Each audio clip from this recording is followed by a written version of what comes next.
اور ہم نے ان کے پاس کتاب پہنچا دی ہے جس کو علم و دانش کے ساتھ کھول کھول کر بیان کر دیا ہے،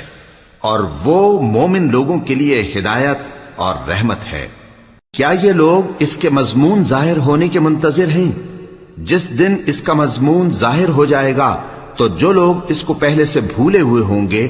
وہ بول اٹھیں گے کہ بے شک ہمارے پروردگار کے رسول حق لے کر آئے تھے، بھلا آج ہمارے کوئی سفارشی ہیں کہ ہماری سفارش کریں، یا ہم دنیا میں پھر لوٹا دیے جائیں کہ جو عمل بد ہم پہلے کرتے تھے وہ نہ کریں بلکہ ان کے سوا دوسرے عمل کریں۔ بے شک ان لوگوں نے اپنا نقصان کیا، اور جو کچھ یہ افترا کیا کرتے تھے ان سے سب جاتا رہا۔ کچھ شک نہیں کہ تمہارا پروردگار اللہ ہی ہے جس نے آسمانوں اور زمین کو 6 دن میں پیدا کیا، پھر عرش پر جلوہ افروز ہوا۔ وہی رات کو دن کا لباس پہناتا ہے کہ وہ اس کے پیچھے دوڑتا چلا آتا ہے، اور اسی نے سورج اور چاند اور ستاروں کو پیدا کیا